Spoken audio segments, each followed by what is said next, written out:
Hello everyone, welcome back to my channel. My name is Kriti Mishra and I am a UPSC aspirant. आज की video बहुत ही ज़्यादा important होने वाली है क्योंकि मेरे पास बहुत सारे लाइव में भी और वैसे कमेंट सेक्शन में भी मैसेज आते हैं, कमेंट्स आते हैं कि नोट्स कैसे बनाने हैं यूपीएससी को लेके, प्लीज़ आप एक वीडियो बना दीजिए ताकि मुझे हमें हेल्प हो जाए नोट्स को लेके। तो इस वीडियो में मैं आप सभी से शेयर करने वाली हूँ कि मैंने अपने नोट्स यूपीएससी को के कैसे बनाए थे और मुझसे क्या-क्या गलतियाँ हुई थी जो मैं आपको बताना चाहूँगी ताकि कभी आप अगर नोट्स बनाते हैं तो वो आप कभी भी गलतियाँ ना करें। शायद आप इस वीडियो से काफ़ी ज़्यादा रिलेट भी कर सकते हैं जितने भी यूपीएससी एस्पिरेंट हैं और आप सभी को बहुत ज़्यादा हेल्पफुल भी रहेगी ये वीडियो। तो स्टार्ट करते हैं फटाफट से, है ना? और I will cover each and every part कि कैसे नोट्स बनाने हैं, किस सब्जेक्ट के कैसे-कैसे नोट्स बनाने हैं, digital notes, handwritten notes ज़्यादा बेटर होते हैं या फिर डिजिटल नोट्स, है ना? क्या टैब लेना बहुत इम्पोर्टेंट है, क्या हम सिर्फ कॉपी और बुक से नहीं कर सकते, क्या लैपटॉप और ये सब भी बहुत इम्पोर्टेंट है या नहीं, क्या हमें पूरा लिख के ही सब कुछ करना है या हम गो थ्रू भी कर सकते हैं चीज़ों को डायरेक्टली बुक से, या शॉर्ट नोट्स वर्थ इट हैं या फिर नहीं, लॉन्ग नोट्स ही ज़्यादा वर्थ इट होंगे। तो वो हम सभी इस वीडियो में डिस्कस करेंगे, ठीक है? तो फटाफट से स्टार्ट करते हैं वीडियो। मैंने पूरा एक लिस्ट बना रखा है कि देखो आप सबको क्या-क्या बताना है, क्योंकि अगर मैं ऐसे बताना स्टार्ट करूँगी तो आई थिंक मैं खुद ही कुछ पॉइंट्स भूल सकती हूँ। तो आई prepared a list of things जो मुझे आप सबको बतानी है और आप सभी से डिस्कस करनी है। सबसे पहले मेरे एक क्वेश्चन आता है कि यूपीएससी के नोट्स एक्चुअली होते क्या है ना? तो यूपीएससी का नोट्स मतलब ये नहीं है कि आपने कहीं से कुछ मटेरियल पढ़ा और या फिर आप बुक पढ़ रहे हैं, आप तुरंत कॉपी लेके बैठ गए और आप वर्ड टू वर्ड उसको लिखते चले जा रहे हैं। That is not UPSC content. वो तो ये है कि आप एक दूसरी बुक खुद ही से लिख रहे हैं, वो भी सेम कंटेंट के साथ में। आपको करना क्या है, मान लीजिए अगर आप कोई नॉर्मल बुक एनसीईआरटी या फिर कोई स्टैंडर्ड बुक भी पढ़ रहे हैं, तो what you have to do is first go through the whole chapter. उसमें से फिर आप देखिए कि कौन-कौन से ऐसे इम्पोर्टेंट पॉइंट्स हैं जो आपको पूरे चैप्टर में से समझ में आए हैं। Then take a A4 size sheet, okay, and divide that A4 size sheet into half half, okay. एक स्केल लीजिए और आप ड्रॉ कर लीजिए उसमें बीच में, मतलब एक पेज को 2 पेज के बराबर कर लीजिए, है ना? हाफ हाफ में डिवाइड कर लीजिए। Then write down those important points on that page. Suppose I have this copy, okay. I have this copy, okay. This copy has this page, okay. A4 size sheet पे आपको क्या करना है, you have to just mark straight line from here, okay. आपको straight line draw करनी है यहाँ से, and आप इधर भी लिख सकते हैं और आप फिर इधर भी लिख सकते हैं लाइन के, ओके। तो आप ऐसे ही नोट्स बनाएंगे कभी भी एनसीईआरटीज़ के अगर आप बनाएंगे तो उससे क्या होगा, आपकी एनसीईआरटीज़ का जितना भी मटेरियल होगा ना जो आपको बहुत इंपॉर्टेंट है पढ़ना, वो पॉइंटर्स आप बहुत ही कम पेजेस में अपने पास रख सकते हैं और जब भी आपको मौका मिले आप गो थ्रू कर सकते हैं। अगर आप ये नहीं करेंगे ना, शॉर्ट में नोट्स नहीं बनाएंगे ना, तो आप कुछ भी नहीं करेंगे, आप सिर्फ पन्ने भरते रहेंगे और सेम वही किताब को 10 बार पढ़ेंगे तो भी आपको चीज़ें याद नहीं होगी, ठीक है? तो पहला पॉइंट तो ये हो गया कि आपको कैसे नोट्स बनाने हैं एनसीईआरटीज़ के। और या फिर स्टैंडर्ड बुक्स के भी अगर मैं बोलूँ तो आप सेम ऐसे ही स्टैंडर्ड बुक्स के भी नोट्स बना सकते हैं। अगर आप पहली बार कोई एक स्टैंडर्ड बुक पढ़ रहे हैं तो ट्राई करिए कि आप उनको बहुत ही कम वर्ड्स में लिखने की कोशिश करिए, ठीक है? तो सेम चीज़ एप्लीकेबल होगी एनसीईआरटीज़ के लिए और हमारे स्टैंडर्ड बुक्स के लिए। नाउ दूसरा क्वेश्चन आता है कि we have to make notes for every subject. तो मेरा इसका आंसर होगा कि नहीं, ज़रूरी नहीं है कि आपको हर एक सब्जेक्ट के नोट्स बनाने हैं। बट यूपीएससी में कोई ऐसा भी सब्जेक्ट नहीं है जिसके आपके पास नोट्स ना हो। तो आप नोट्स बनाइए, बट आप कन्वीनियंस देख लीजिए कि क्या आपके पास अगर सारे नोट्स होंगे सारे सब्जेक्ट्स के तभी आप काम कर पाएंगे, या अगर कुछ सब्जेक्ट्स के नोट्स नहीं भी होंगे तो आपके पास तो आपका काम चल जाएगा। उसके अकॉर्डिंग आप डिसाइड करिए। मेरे लिए क्या था कि मेरे को हर सब्जेक्ट के नोट्स चाहिए होते थे वो भी हैंड रिटन, जो मैं खुद लिखती हूँ।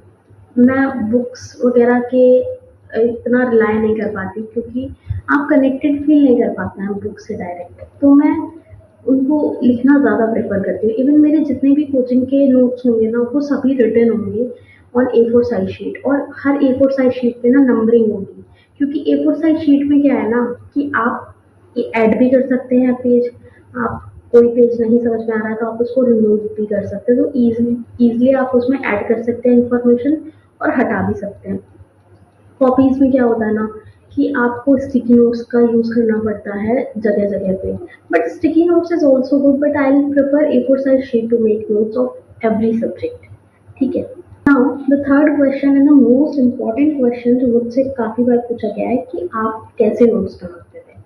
तो मैं आपको अपना एग्जैक्ट प्रोसेस बताती हूँ कि मैं कैसे नोट्स बनाती थी।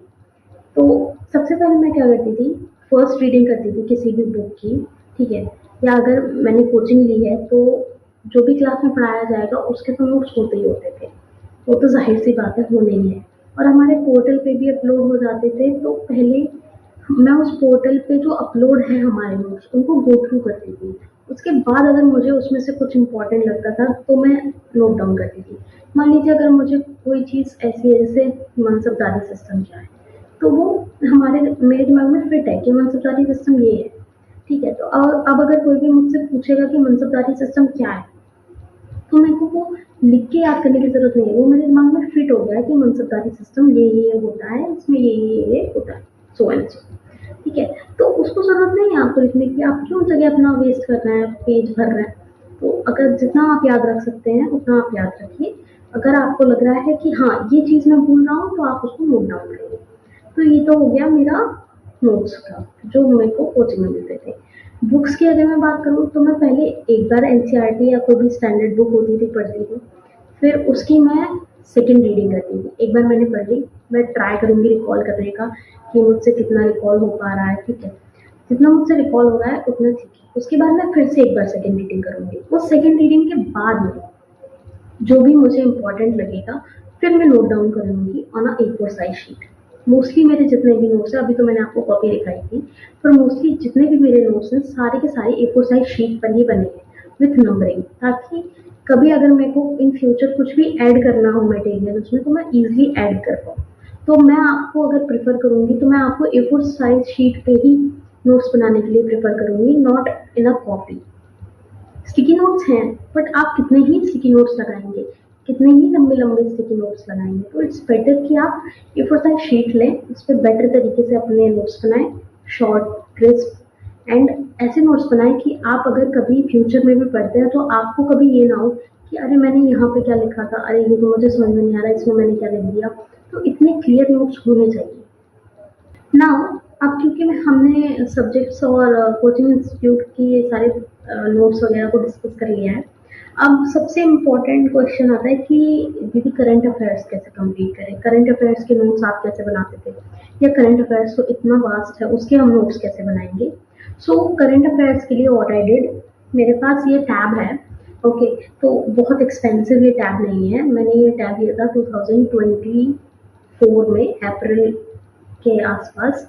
तो ये तब अराउंड 26-25 समथिंग में आया था, 25 के अराउंड। ओके। तो इस टैब में क्या हुआ ना, कोई एप्पल का टैब नहीं है, कोई बहुत एक्सपेंसिव टैब नहीं है, ये शाओमी का टैब है मेरा। ओके। सो इस टैब में एक खासियत है कि इसके जितने भी फीचर्स हैं इट्स मोस्टली लाइक एप्पल का टैब। ठीक है। तो मैंने क्या किया, जितने भी मेरे करंट अफेयर्स के नोट्स थे, तो आई प्रिफर्ड कि मैं उसको डिजिटलाइज तरीके से बनाऊँ, क्योंकि आप करंट अफेयर्स को कितना ही कॉपी में लिखेंगे, करंट अफेयर्स बहुत बल्कि है। तो उसके लिए आई थॉट कि digital notes are much better as compare to handwritten notes.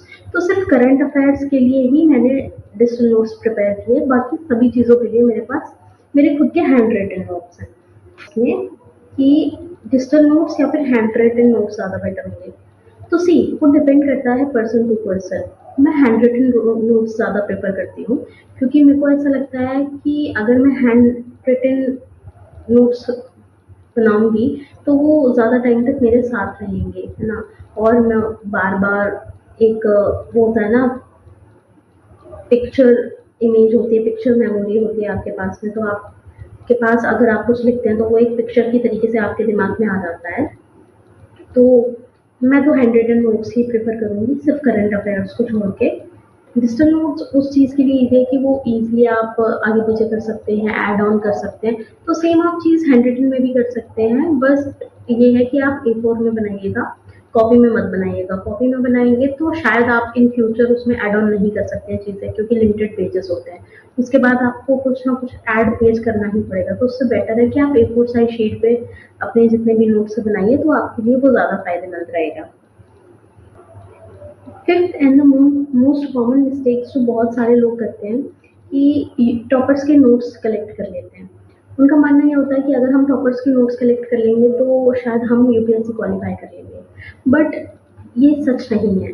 मतलब मैं अगर अपना खुद का एग्जांपल दूँ तो मेरा मैथ्स ऑप्शनल है, और मैंने अपने मैथ्स ऑप्शनल के लिए वेल नोन इंस्टीट्यूट के नोट्स मैंने मार्केट से परचेज किए थे पैसे देके। ठीक है, तो हुआ क्या, कुछ समय के लिए तो मुझे वो नोट समझ में नहीं आया कि उसमें लिखा क्या है। फिर उसके बाद जब मैंने कोशिश करी उनको समझने की तो भी मुझे समझ में नहीं आया। फिर मुझे एट लास्ट अपने जो मैंने अपने ग्रेजुएशन के टाइम के जो मेरे नोट्स थे, और जो मेरे अभी मैंने पोस्ट ग्रेजुएशन के टाइम पे जो मैंने नोट्स बनाए, वो ही मेरे को हेल्प किए मैथ्स को लेके। क्योंकि आप कितना ही टॉपर्स की लैंग्वेज समझ पाएँगे, वो शॉर्ट फॉर्म में कुछ लिखेगा, आपको पढ़ने नहीं पड़ेगा। तो वहाँ पर आप ना फिर आपका मन खराब होने लगता है कि यार अब मुझसे ये नहीं पढ़ा जा रहा है, ये तो पता ही नहीं, समझ में ही नहीं आ रहा क्या लिखा हुआ है। तो आप ऐसा मत कीजिए, आप खुद ही के नोट्स बनाइए। आप कभी किसी का आपको कभी कुछ चीज़ देखनी है, तो आप एज़ अ रेफ़रेंस के तौर पर, जैसे आंसर राइटिंग होती है, तो आप टॉपर्स की आंसर राइटिंग की जो शीट होती है, वो आप एज़ अ रेफ़रेंस लीजिए। पर ये नहीं है कि जो उसने लिखा है वही मैं चेप दूँगा जाके, वो मत करिए, है ना? या जो उसने लिखा है वही मैं रट लेता हूँ, या वही बस इकट्ठा करके रख लेता हूँ, मैं उसी से पढ़ लूँगा, तो ये मत कीजिएगा, आपका ही लॉस होगा। And the last question was कि हम जब रिवाइज करते हैं नोट्स को तो हमारे पास इतने बल्कि बल्कि नोट्स होते हैं। तो अब हमारा प्रीलिम्स आ रहा है, तो हम एक दिन पहले रात में कैसे रिवाइज करें सारे नोट्स। तो इतने जो चंकी नोट्स हैं, पूरा A4 साइज के पूरा बंडल तैयार हो गया है, तो हम उसमें से कैसे रिवाइज करेंगे, कैसे हमें पता चलेगा कि अरे ये तो इम्पोर्टेंट रह ही गया अगर हम उसको रिवाइज करने बैठेंगे। तो उसके लिए मैं आपको बताती हूँ कि जब आप एक बार अपना पूरा सिलेबस कंप्लीट कर लेते हैं सारे सब्जेक्ट्स का, तो ट्राई करिएगा उस पूरे सब्जेक्ट का जितना भी सिलेबस है उसको 10 to 15 पेजेस में कंप्लीट करने का। दोबारा जो नोट्स लिखेंगे ना आप रिवीजन के तौर पे, एक बार कंप्लीट होने के बाद में, तो कोशिश करिएगा कि वो सिर्फ 10 से 15 पन्ने के ही आपके पास नोट्स हो, ताकि आप उसको ईजिली रिवाइज कर सकें।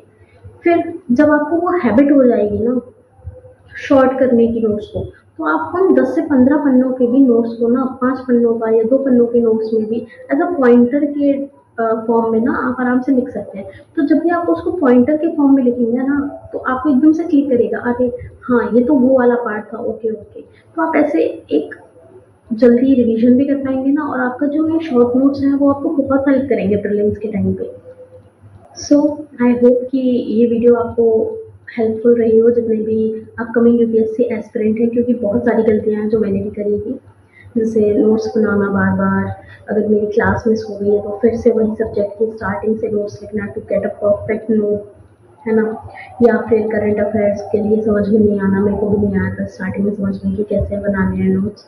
तो I tried to make different copy for different subjects, but वो मेरी बेवकूफ़ी थी, वो आप मत कीजिएगा। ट्राई करिएगा आप डिजिटली उसको बना लें, है ना? और बहुत सारे लोग अभी मुझसे शायद ये सवाल पूछ सकते हैं टैब को लेके कि दी मुझे टैब लेना चाहिए या नहीं, क्या हमें लैपटॉप का यूज़ करना चाहिए कि नहीं, कि डिजिटली नोट्स बनाने हैं तो फिर हमें तो चाहिए। तो अगर आपके पास टैब नहीं है तो आई विल प्रेफर कि आप टैब ले लीजिए। अगर आपके पास लैपटॉप है, टैब नहीं है, तो कोई बात नहीं, आप लैपटॉप में ही प्रेजेंटेशन के तौर पे जैसे हम लिखते हैं, है ना, वर्ड पे, जैसे आप टाइपिंग में कर लीजिए, वैसे भी आप नोट्स प्रिपेयर कर सकते हैं। ज़रूरी नहीं है कि अगर आपके पास लैपटॉप है तो आपके पास टैब होना ही चाहिए। अगर आपके पास कोई भी एक चीज़ है तो आप डिजिटली नोट्स तैयार कर सकते हैं उस पे। और मान लीजिए अगर आपके पास दोनों में से ही कुछ भी नहीं है, और आप फिर कहें कि दीदी आपने तो कहा था कि करंट अफेयर्स के नोट्स डिजिटली प्रिपेयर करना ज़्यादा बेटर रहेगा, तो कोई बात नहीं, आप एक कॉपी लीजिए, उसमें सेक्शन डिवाइड कर दीजिए। उसमें आप हर सेक्शन में जब डिवाइड कर देंगे ना कॉपी, तो सब्जेक्ट वाइज नोट्स बनाते चलिए करंट अफेयर्स के, based on newspaper, not on what other sources are suggesting you. Okay, वो बात की बात है, जब आप न्यूज़पेपर से नोट्स बना लेंगे उसके बाद आप बाकी सोर्सेज से प्रिपेयर कर सकते हैं अपने करंट अफेयर्स। सो बस यही थी मेरी जितनी भी एडवाइस थी नोट्स मेकिंग को लेके, और जो भी मैंने गलती करी थी मैंने आप सबसे डिस्कस किया, जो आपको करना चाहिए वो भी मैंने डिस्कस किया। आई होप आप सभी को हेल्पफुल रही होगी ये मेरी वीडियो, और मेरी फाइनल एडवाइस यही रहेगी कि आप कभी भी परफेक्ट नोट्स के पीछे मत भागिएगा, या कभी भी हर नोट को बार बार रिपीट मत करिएगा। आप एक बार नोट्स लिखिए और ट्राई करिए कि आप A4 शीट पर ही नोट्स लिखिए, ताकि ईजी हो आपके लिए। और A4 शीट पे भी बहुत कंफ्यूजन हो जाता है कि आगे हो जाते हैं पेज आगे पीछे, तो ध्यान रखिएगा कि आप हर एक पेज पे नंबरिंग करें, आगे भी और पीछे भी। ठीक है, सो यही थी मेरी आप सभी के लिए एडवाइस, और सभी से जो भी डिस्कशन करना था नोट्स को लेके। आई होप आप सभी को ये हेल्पफुल रही होगी वीडियो, और अगर आपको कोई भी डाउट अभी भी बाकी है तो आप मुझे कमेंट कर सकते हैं। कमेंट सेक्शन हमेशा आप लोगों के लिए खुला हुआ है। Thank you so much for watching, and let me know कि क्या ये वीडियो आपके लिए हेल्पफुल रही है या नहीं। Thank you so much, and we will see you soon next video में, and in the next video I'll share my UPSC journey with all of you. So thank you so much for watching. I hope you have a great life ahead, and best of luck to all the UPSC aspirants. Bye bye, see you soon.